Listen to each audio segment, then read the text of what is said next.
الرحیم۔ سفید کبوتر کا ایک ایسا واقعہ جس کو سن کر آپ کی آنکھوں میں آنسو آ جائیں گے۔ کبوتر کو لوگ بہت ہی محبت سے پالتے ہیں۔ آج کا واقعہ سننے کے بعد آپ کبوتر سے بے انتہا محبت کرنے لگیں گے۔ یہ واقعہ ہے ایک کبوتر اور حضرت امام حسین علیہ السلام کا۔ 61 ہجری 10 محرم کے دن کربلا میں حضرت امام حسین علیہ السلام کا سر مبارک آپ کے بدن سے جدا کر دیا گیا، جب پیارے نبی محمد صلی اللہ علیہ وآلہ وسلم کی شہزادیوں کو قید کر لیا گیا۔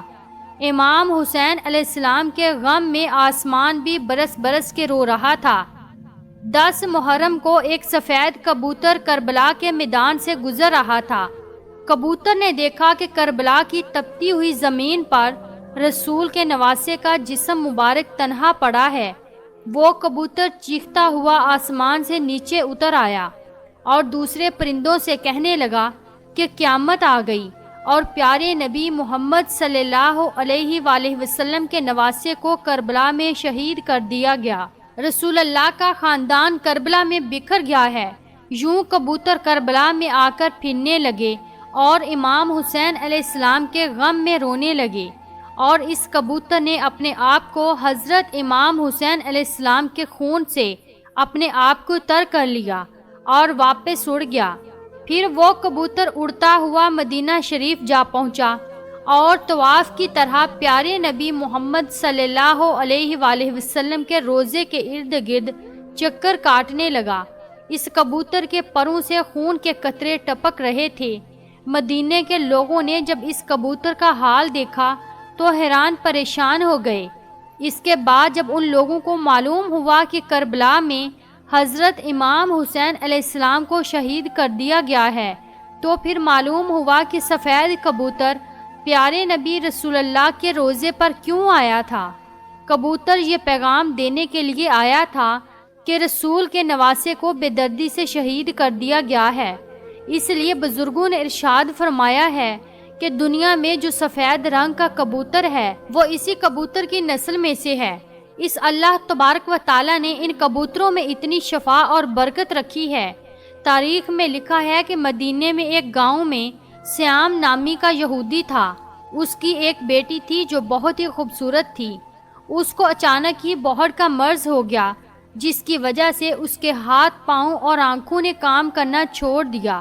وہ لڑکی نابینا ہو گئی۔ اس لڑکی کو دیکھ کر اس کے رشتہ دار اور محلے کے لوگ اس سے شدید نفرت کرنے لگے۔ لوگ باتیں کرنے لگے کہ کہیں یہ مرض ہمیں نہ لگ جائے۔ وہ یہودی اپنی بیٹی کو لے کر اس شہر سے دور چلا گیا۔ ایک باغ میں جا کر اس نے اپنی رہائش کر لی۔ وہ یہودی سارا دن شہر میں کام کرتا اور واپس شام میں اپنی بیٹی کے پاس آ جاتا۔ ایک دن ایسا ہوا کہ وہ یہودی اپنے کام میں اتنا مصروف ہو گیا کہ وہ شام میں اپنی بیٹی کے پاس نہ آ سکا۔ لڑکی پریشان ہو گئی کہ اتنا وقت ہو گیا ہے اور میرا والد ابھی تک نہیں آیا۔ وہ اپنے والد کو ڈھونڈتی ہوئی ایک درخت کے نیچے جا پہنچی۔ لڑکی نے محسوس کیا کہ اس کے آس پاس ایک پرندے کی چیخ بری آواز آ رہی ہے۔ اس کی آواز میں اتنا درد تھا کہ وہ لڑکی اس آواز کو سنتے ہوئے اور آواز کا پیچھا کرتے ہوئے گھسیٹتے گھسیٹتے اس درخت کے نیچے جا پہنچی۔ حالانکہ وہ لڑکی دیکھ نہیں سکتی تھی، لیکن اس لڑکی نے اپنا سر اٹھایا اور درخت کے اوپر دیکھا۔ وہاں پر ایک سفید کبوتر بیٹھا تھا جس کے پروں سے خون کا قطرہ گرا اور لڑکی کی آنکھ پر جا گرا۔ اس خون کے قطرے کا گرنا تھا کہ امام حسین علیہ السلام کے خون کی برکت سے اس لڑکی کی آنکھوں کی روشنی واپس آ گئی۔ وہ لڑکی اپنی ایک آنکھ سے دیکھنے لگی۔ ایک اور خون کا قطرہ اس کی دوسری آنکھ میں بھی گر پڑا۔ خون کی برکت سے لڑکی دونوں آنکھوں سے دیکھنے لگی۔ لڑکی بہت ہی خوش ہو گئی اور ساتھ میں حیران بھی ہو گئی۔ جب لڑکی نے اوپر درخت پہ دیکھا تو ایک کبوتر خون سے لتھڑا ہوا تھا، بلکہ کچھ اور قطرے لڑکی کے جسم کے اوپر بھی گر گئے۔ ان قطروں کو اس لڑکی نے اپنے جسم کے اوپر مل لیا اور اس کا پورا جسم ٹھیک ہو گیا۔ امام حسین علیہ السلام کے خون کی برکت سے لڑکی کو مکمل شفا مل گئی۔ اس خون میں اتنی شفا تھی کہ لڑکی پہلے سے بھی حسین ہو گئی۔ لڑکی خوش ہو کر اٹھی اور باغ سے باہر اپنے باپ کی تلاش میں نکلی۔ جیسے ہی باہر آئی تو سامنے اس کا والد تھا۔ اس کے والد نے اس لڑکی سے پوچھا کہ بیٹی تم کون ہو؟ یہاں میری ایک بیٹی رہتی ہے، جس جگہ میں اس کو چھوڑ کر گیا تھا وہ موجود نہیں ہے، کیا تمہیں پتہ ہے کہ میری بیٹی کہاں ہے؟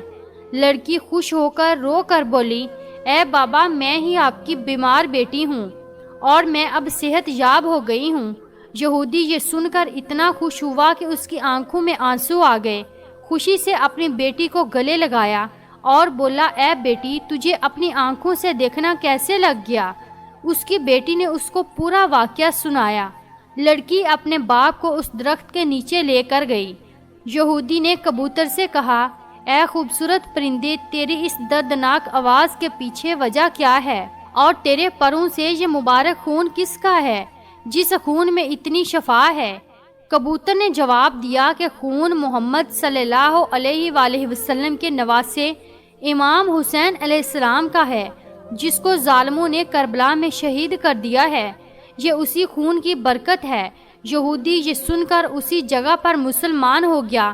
جب کوئی بھی اس یہودی سے مسلمان ہونے کی وجہ پوچھتا تو یہودی پورا واقعہ تفصیل سے ان کو بتاتا۔ سلام ہو پیارے نبی سرکار دو عالم پر، سلام ہو محمد صلی اللہ علیہ وآلہ وسلم کے خاندان پر، سلام ہو اس پاک خون پر جو کربلا کی تپتی ہوئی زمین پر بہتا رہا۔ رسول کے دین کو بچانے کے لیے پیارے نبی کے خاندان نے اپنی اور اپنے پیاروں کی قربانیاں دے دیں۔ ہمیں قربانی بھی نہیں دینی پڑی اور اتنی آسانی سے ہمیں اسلام مل گیا۔ ہم بھی کیسے لوگ ہیں پھر بھی شکر ادا نہیں کرتے اور نماز نہیں پڑھتے ہیں۔